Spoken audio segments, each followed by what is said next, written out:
Hey guys, welcome back to my channel. It's Kat. So for today's video, I'm going to be doing my annual book unhaul. I like to do this in the beginning of the year for books that I unhauled the previous year. So these are books I'm unhauling from 2025. I won't explain them too much because I'm sure I've gone over them in like previous wrap-ups and stuff like that. So I'll just go over them quickly and why I'm unhauling them. So I have The Rainbow Quest by Rosella Crawford Bathurst. I read this book, I think last year, and I didn't like it. This definitely is for a younger audience. I kept it because I thought that if I were to have kids in the future, I would like them to read it. But upon further reflection, I didn't think this was a really good quality or good written book. So why would I want to pass that down to my kids? Why would I want to pass down poorly written books to my kids? For that reason, I'm unhauling this. It follows a young girl and her cat, and I think she's trying to save her mom. So it's kind of like a quest-based book. Overall, I think it's a fun book if you are a younger reader. Next I have is Never Lie by Frida McFadden. This is my first Frida McFadden book I read. I didn't like it. Honestly, I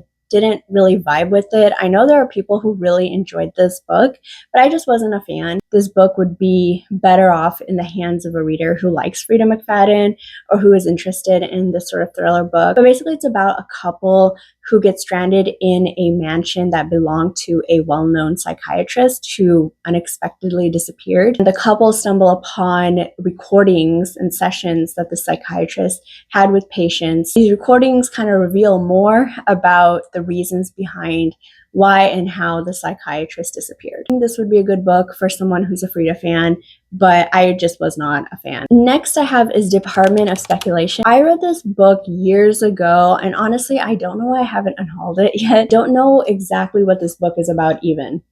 Like, it's been so long since I've read it. I think it has to do with like a marriage, the dissolution of a marriage, and issues that a husband and wife have, or how the wife is slowly pulling away from her husband. I want to say that's what it's about.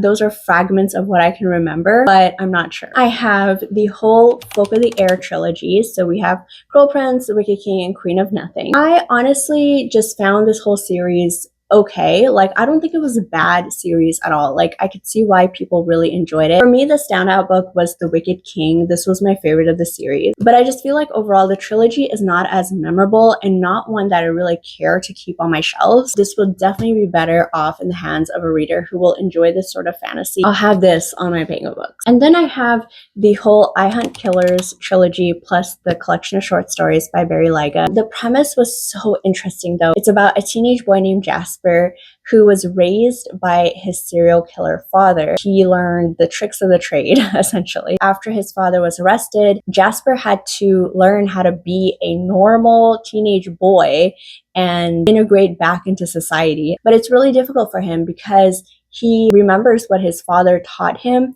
and he views people as objects and relationships and authority figures differently than most people do. At the same time, he's also helping the police and FBI agents solve cases involving serial killers. So he's using his expertise and what he's learned from his father to help out the law enforcement. There were just one too many issues I had that I didn't like. For that reason, I don't want these on my shelves. But if you want to give it a chance, if you want to explore these books and read them, I would recommend it. I do want to give trigger warnings. There's a lot of like graphic talk about victims and certain crimes.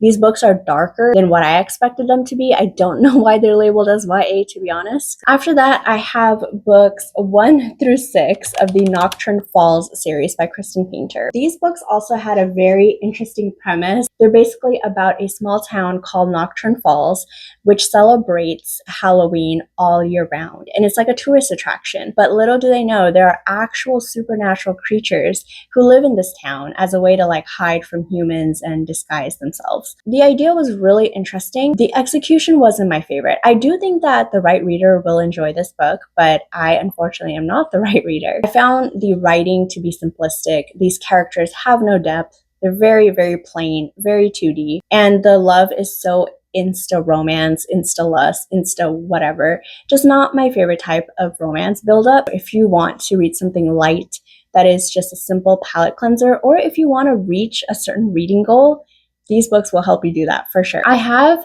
books 7 through 15 or something, because I just bought all of them at once. Once I read them, then I will add them to my Pango books. Last but not least, I have the Dark Days Club. Honestly, these books are not that bad. This is like a historical YA fantasy trilogy that's set in Victorian England, and it basically follows our main character Helen, who learns that she is a demon hunter.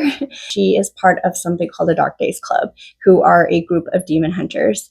And there is this grand demon that's supposed to rise, and all the demon hunters are gearing up and training and preparing to fight that mega demon or whatever. I did like the last book in the series, surprisingly. The first 2 books were not my favorite. I do think that these are good books, and I think someone will definitely enjoy them, but I just don't feel like it's necessary to keep. Okay guys, so that's my super short unhaul. I will definitely have more books to unhaul later, and I will list them on my Pango Books account. If you find any of these interesting, I will have the link below for you to check out. But in that, hopefully you're having a wonderful rest of your day. Take care of yourself and take care of everyone around you. Remember, you matter. Your mental health matters. So please do give yourself a lot of care and attention and love. And I will see you guys next time. Bye!